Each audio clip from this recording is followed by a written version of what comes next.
Olá pessoal, vamos para mais uma aula hoje, então, agora sobre a teoria de Bronsted, né, para ácidos e bases. Uma das coisas que mais me intrigou quando eu comecei a estudar química inorgânica, e eu lembro disso da graduação, foi a ideia de que a água se auto-ionizava. Isso me deixou assim muito intrigada, né? Como que a água conseguia é, fazer isso, né? Se separar, se ionizar, né? Então, aqui nesse desenho, a gente coloca um exemplo, né, de moléculas de água e de moléculas de água que passaram por esse processo de autoionização.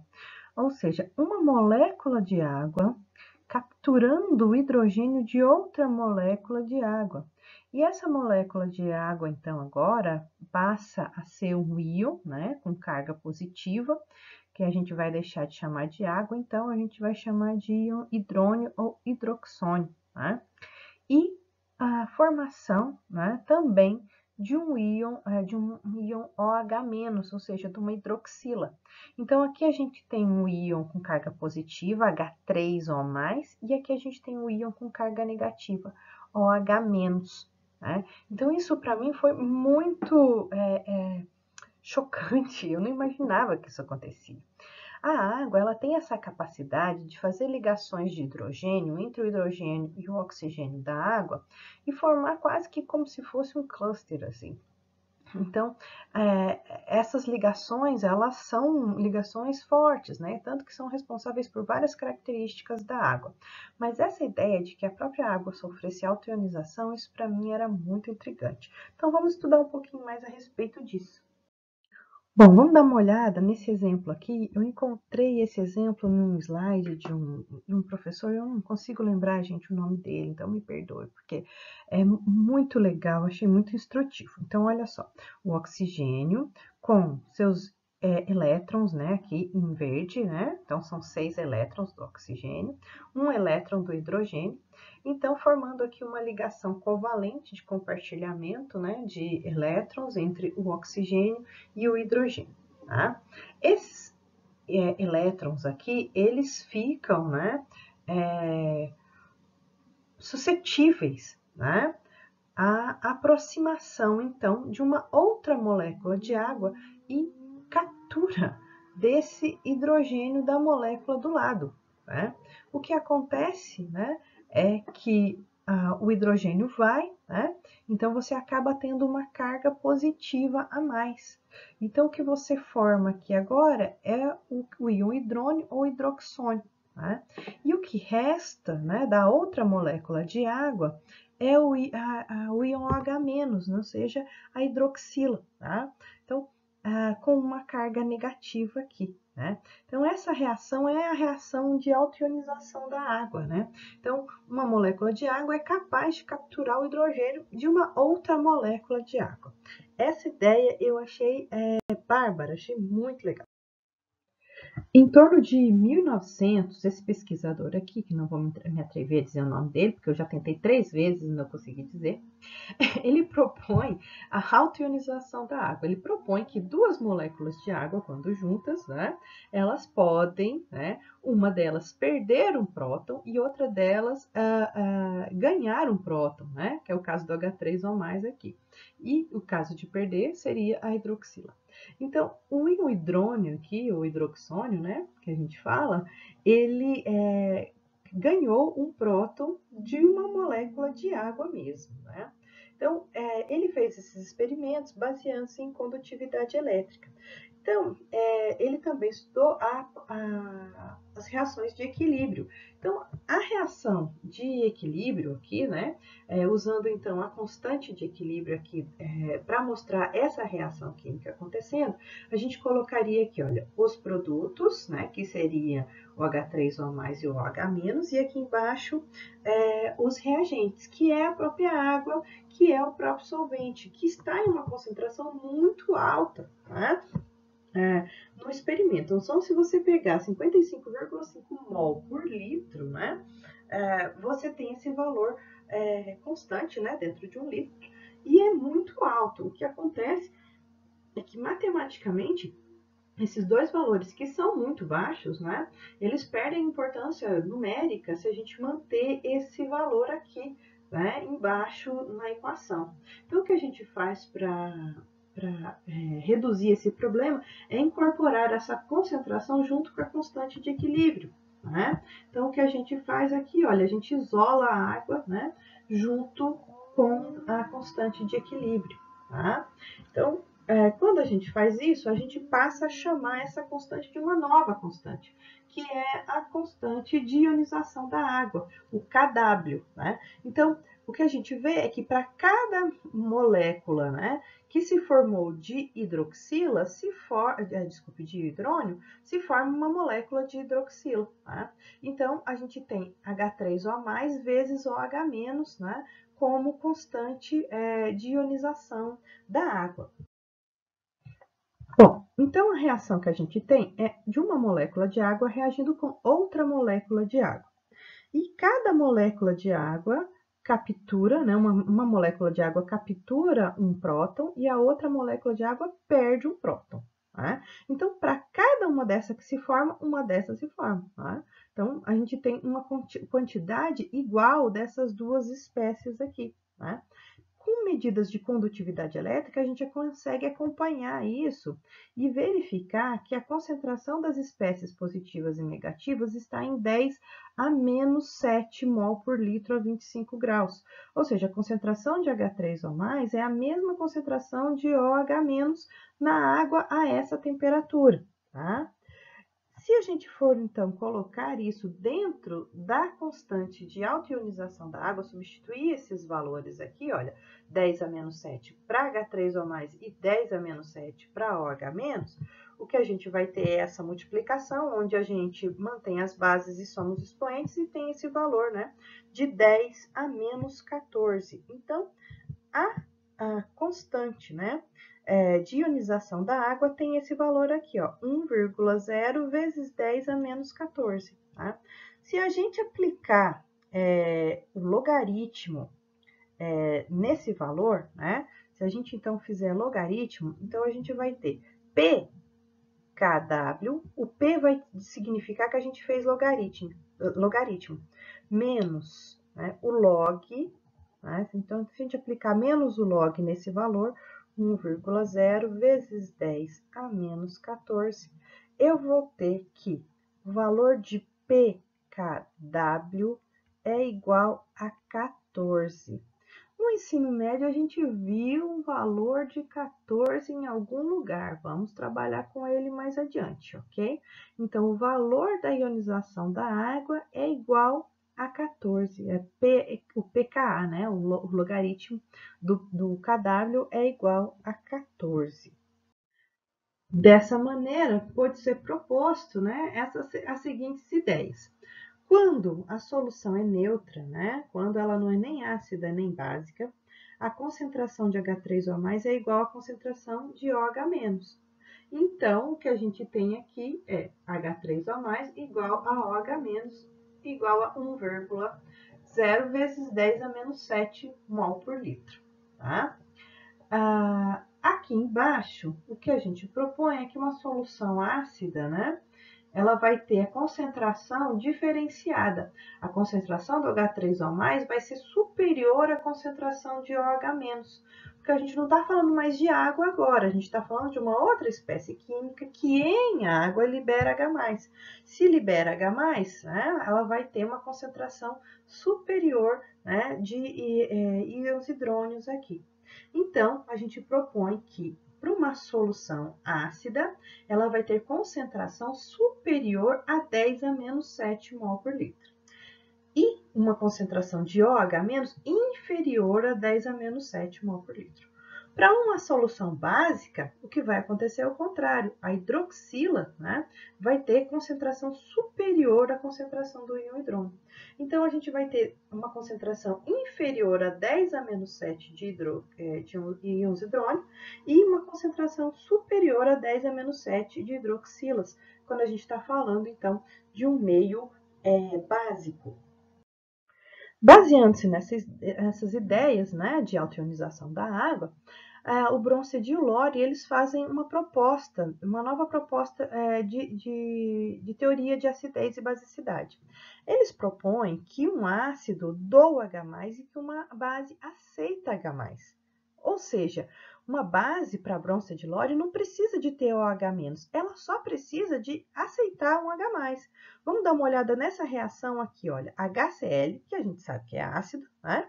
Mais água líquida, que seria o nosso solvente, né? Olha só, quando em água, né, a água captura o H+ do ácido clorídrico, forma H3O+, mais Cl-. Então, se a gente fala aqui que isso aqui é um H+ ou é um H3O+, é a mesma coisa para Bronsted e Lori, tá? Então, a gente tem um H3O+ aqui, né, que seria a água que capturou o próton. Então, nessa ideia do Bronsted e Lori aqui, essa é uma reação ácido-base, onde o HCl é o ácido, porque ele doa o próton para a água. Então, a água para o Bronsted e Lori é uma base, tá? Então, se vocês observarem do lado de cá, olha, a água capturou um H+, ela ganhou um H+. E o Cl perdeu um H+. Tá? Então, nesse caso aqui, ele classifica o HCl como ácido e a água como base. Isso expandiu, aumentou as ideias, né? A gente tinha a ideia do Arrhenius, que tinha que ter OH- e tinha que ter H+. Mas com essas ideias do Bronsted e Lori, as bases não são só mais o que tivesse hidroxila, e qualquer composto que pudesse receber íons H+. Então, com essa ideia, né, o comportamento da água é um comportamento alfótero. Ele pode se comportar tanto como ácido como base. Vamos dar uma olhada nessa reação aqui, ó, HCl mais água. O que vai acontecer com o HCl? Então, o ácido, quando em água, ele se dissocia, se separa, né, formando H3O+, ou seja, a água está capturando o H, né? Está agindo como base e sobra o Cl-. Então, a água aqui agiu como base, né? Porque aqui a gente tem um ácido. Se a gente pegar um NH3 mais água, olha o que vai acontecer. Tá? O NH3 vai capturar um hidrogênio da água. Então, a gente vai ter H4+, mais OH-. Então, nesse caso aqui, olha, a água perdeu o hidrogênio. Então, a água cedeu o próton. Então, a água agiu como ácido. E o NH3 agiu como base. Tá? Então, esse é um comportamento de uma substância anfótera, né? A gente tem comportamento tanto como de ácido como de base. Então, a água tem esse comportamento para Bronsted e Lori. Outra ideia, né, que o Bronsted e Lori propõe é a ideia de pares conjugados, né? Então, quando a gente está estudando solventes, a gente consegue enxergar bem isso. Vamos ver esse equilíbrio em água. Essa molécula de água é a espécie que doa H+. Tá? Então, vou chamar essa espécie de ácido. E essa espécie de água aqui vai receber o H+, eu vou chamar ela de base. Então, essa molécula de água é o ácido, essa molécula de água é a base. Do lado de cá, quando ela recebeu o próton, né? Então, essa espécie ela vai ser derivada então, da base 2. Então, essa base 2 vai formar essa espécie aqui, né? E esse ácido, né, que doou, né, o H+, ele vai formar essa base aqui, tá? Formar o OH-. Tá? Então, se a gente olhar essa reação para o sentido contrário, o que acontece com o OH- quando eu olho para o lado de lá? O OH- ele se transforma em uma espécie que recebe um próton. Então, essa espécie é uma base, porque se ela é capaz de receber um próton, ela é uma base. E essa espécie, quando eu olho para o lado de lá, eu vejo que ela perde um próton, né? Então, quem perde próton para a Bronsted e Lori é um ácido. Então, eu posso olhar a reação dos dois lados, do lado de cá e do lado de cá. Então, está acontecendo a reação ácido-base tanto entre os produtos quanto entre os reagentes numa condição de equilíbrio. Né? Então, nós vamos chamar de pares conjugados. O lado de cá eu tenho um ácido, então, para o lado de cá eu vou ter a base conjugada dele, né? Então, se aqui ele perdeu o próton, do lado de cá, né, eu tenho a espécie que perdeu o próton, tá? Se eu tenho do lado de cá uma espécie que ganha o próton, do lado de cá eu tenho a espécie que ganhou o próton, então que doaria o próton. Então, eu tenho um ácido e sua base conjugada. Uma base e seu ácido conjugado. Tá? Então, a gente tem essas espécies aqui, né, que a gente vai chamar de pares conjugados ácido-base. Isso vai acontecer com outras reações também, gente. Os ácidos, então, eles são espécies, né, doadoras de prótons, ou seja, eles vão aumentar a concentração de íons H3O+, né, em solução, né, acima dos valores de autodissociação da água. Então, para ser um ácido, o valor da concentração de H3O+, tem que ser superior a 10 a menos 7. E para ser uma base, o valor, né, da concentração de H3O+, tem que ser inferior a 10 a menos 7. Ou seja, você vai ter a substância, né, que seria capaz de fornecer OH-, né? Ou então a espécie que seria capaz de retirar H+, né, formando água. Ou seja, concentração menor do que 10 a menos 7, né? Essa reação aqui entre amônia e amônia, ela acontece, né, da mesma maneira que acontece com a água. Então, a gente pode imaginar isso aqui como uma reação ácido-base de Bronsted-Lowry. Então, a amônia é um bom exemplo de reação ácido-base de Bronsted-Lowry. Então, vamos imaginar que esta espécie aqui seja uma espécie ácida, né? A espécie ácida vai ser aquela que vai ser capaz de doar um próton para Bronsted. E a espécie básica vai ser aquela que vai ser capaz de receber um próton. Bom, vamos olhar do lado de cá. Aqui eu tenho NH4+, né? É uma espécie que, se eu olhar para o sentido contrário, ela está perdendo um próton, ou seja, ela é uma espécie ácida, né? E do lado de cá, a espécie está ganhando um próton, se eu olhar daqui para lá. Então, ela é uma espécie básica. Então, se eu tenho um ácido aqui, eu tenho a sua base conjugada. Então, o par conjugado aqui, né, é o NH3, NH2-. Então, esse é um par conjugado. Par conjugado, ok? O outro exemplo de par conjugado é esse aqui, ó, a base e esse ácido, né? Então, a gente tem aqui NH3 e NH4+, ok? Então, dá para perceber, né, que aqui a gente também tem outro par conjugado. Então, vou propor aqui para vocês, olha, H2SO4. Qual seria o par conjugado dessa espécie aqui que eu vou chamar de ácida, tá? Qual seria o par conjugado dela? Ele vai ter que perder prótons para poder ser considerado, né, um ácido para Bronsted-Lowry. Então, eu poderia ter essa espécie aqui, HSO4-. Então, eu poderia chamar essa espécie aqui de base, né? Poderia também ter essa espécie aqui, olha, tá? SO4, 2-. Então, essa espécie aqui sendo a ácida e essa daqui sendo a base. Então, isso aqui, dar isso daqui é dar um par conjugado ácido-base, pessoal, ok? Para Bronsted-Lowry, tá explicado, olha, quem vier daqui para lá tá ganhando próton, então é a base. Quem vier daqui para cá tá perdendo próton, então é o ácido, tá? Então, a gente consegue fazer isso para várias reações químicas. Vamos olhar essa reação aqui agora, tá? Então, eu tenho HCl e água. E do lado de cá, H3O+, e aqui Cl-. Vamos identificar quem é o ácido, quem é a base entre os reagentes, quem é o ácido, quem é a base entre os produtos, tá? Então, vamos dar uma olhadinha. O HCl, aqui, né? O HCl ele está no lado de cá perdendo o H. Então, essa espécie é uma espécie ácida. Então, ele é o ácido para bronze de lório. A água do lado de cá, né? Ela está...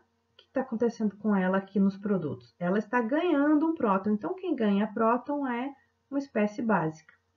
Vamos olhar agora os produtos. Entre os produtos, o que a gente tem H3O+, aqui, essa é uma espécie que, se eu olhar para o sentido contrário, né, a gente vai ver, no sentido contrário, que o H3O+, ele está vindo, se transformou em água. Ou seja, ele perdeu um próton aqui.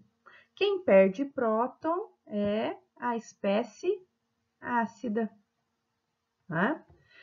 Quem ganha próton é a espécie básica, né? Então, o Cl- do lado de cá, olha, ele ganhou um H+. Então, ele é a base, tá? Então, quais são os pares conjugados? Vamos identificar. O ácido tá do lado de cá, a base fica do lado de lá. Então, eu tenho esse aqui. Então, meu par conjugado é HCl, Cl-, meu par conjugado, ok? Do lado de cá eu tenho a base, né? A base aqui, e do lado de cá eu tenho o ácido. Então, eu tenho uma base nos reagentes, né? Base nos reagentes, base nos produtos. Então, eu tenho que a água, né, é a minha base e o H3O+ é o ácido. Então, essa é uma outra espécie, é um outro par conjugado ácido-base, que é uma ideia do Bronsted e do Lore. Com essas ideias de que para cada ácido, né, no reagente, eu vou ter uma base no produto, ou seja, sua base conjugada, se eu tiver um ácido que doa com facilidade prótons, a sua base conjugada vai ter dificuldade, né, para receber prótons, porque ela prefere, né, em termos de equilíbrio, doar um próton do que receber um próton. Então, um ácido forte sempre forma uma base conjugada fraca. Tá? Por exemplo, o ácido iodídrico, né? Ele doa com facilidade o H+, mas o íon iodeto tem dificuldade de capturar o H+, né? Porque é mais fácil ele perder em termos de condição de equilíbrio. Vamos dar uma olhada, então, na força das bases. Quando a base conjugada é forte, o ácido, né, que deu origem a ela, né, é um ácido fraco. Ou seja, a tendência desta base aqui é grande em capturar um próton. Então, é difícil para essa outra espécie, né, perder o próton, porque ela prefere ganhar esse próton do que perder. Então, a ordem é inversa. Quando você tiver um ácido forte, a sua base conjugada vai ser fraca. Quando você tiver uma base conjugada forte, você vai ter um ácido fraco. Bom, pessoal, então agora a gente consegue entender um pouco mais dessa ideia de pH, de escala de pH.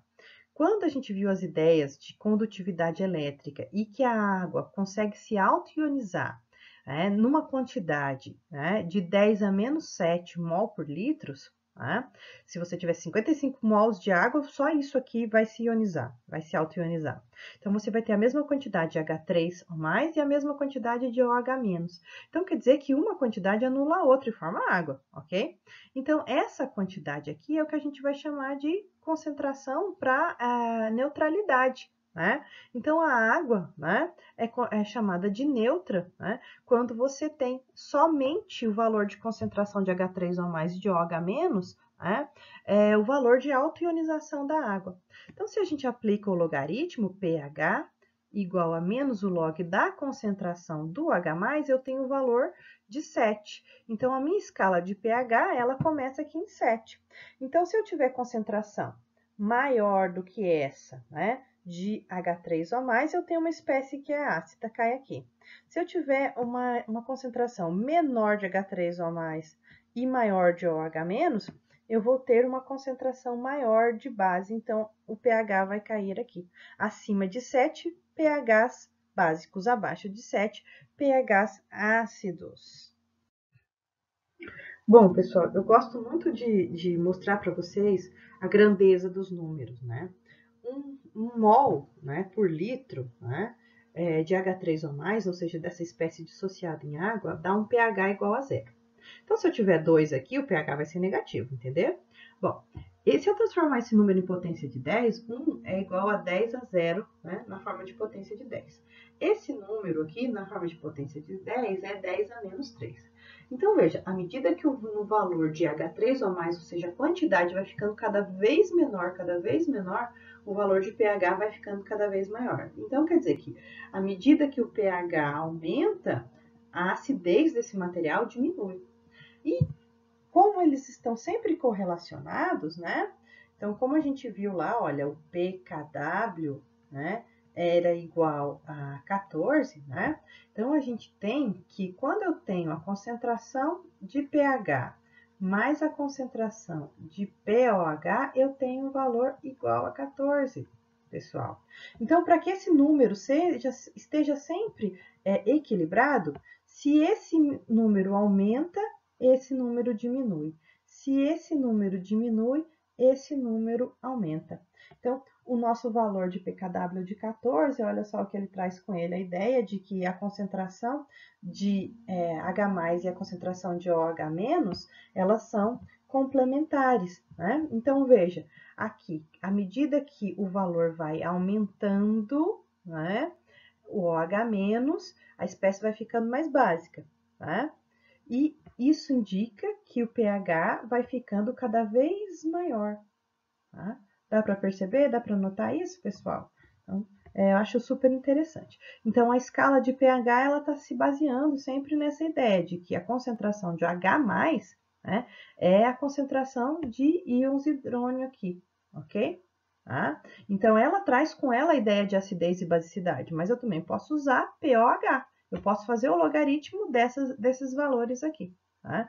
Então, se eu tenho pOH alto, né, quer dizer que a minha espécie é muito básica, desculpa, é muito ácida, né? E se eu tenho valores de pH alto, quer dizer que a minha espécie é muito básica. Se ele tiver valores de pOH alto, quer dizer que ela é muito ácida. Então, é invertido um valor com o outro. Bom, então vamos deixar claro aqui, né? Então, a concentração de H3 ou mais, ou H+, vai dar na mesma, tá? Elas são iguais, ó, menos o logaritmo de H3 ou mais. E pOH vai ser o logaritmo da concentração de OH-. Na água neutra, a 25 graus, a quantidade de H+, e a quantidade de OH- é a mesma, né? É a mesma, é 10 a menos 7. Por isso, então, em um meio neutro, tanto pH como pOH, o valor 7 quer dizer que eu tenho a mesma quantidade de H+, e a mesma quantidade de OH-. Em solução ácida, esses valores ficam desequilibrados. A concentração de H+ se sobressai, então a gente vai ter valores superiores a 10 a menos 7. Por isso, o pH é inferior a 7. Na solução básica, a concentração de H+, ela fica menor que 10 a menos 7. Por isso, o valor de pH fica maior que 7 quando você tem uma solução básica. Então, a conclusão é que quanto maior o pH, mais básica é a sua solução. Bom, pessoal, então estamos terminando mais uma aula. Aqui nós temos os 2 exercícios que eu deixo para vocês. No primeiro exercício, eu peço, então, para que vocês apresentem a reação ácido-base de Bronsted-Lowry, né, para essas reações aqui. Então, vocês só precisam de mostrar para mim qual que é a reação. Na segunda parte, né, eu peço para que vocês apresentem os pares conjugados do exercício 1. Então, é uma continuação. Não peço para que vocês façam nenhum cálculo, eu quero que vocês apenas me mostrem que vocês entenderam os conceitos, né, de ácidos e bases de Bronsted e de Lowry, né? Okay? Então, espero que vocês tenham entendido. Acho que muitos de vocês já conhecem um bocado disso que eu falei para vocês, mas vamos na nossa aula tirar as dúvidas de quem não conhece. Então, até mais, espero que vocês tenham curtido a aula. Um abração para todos.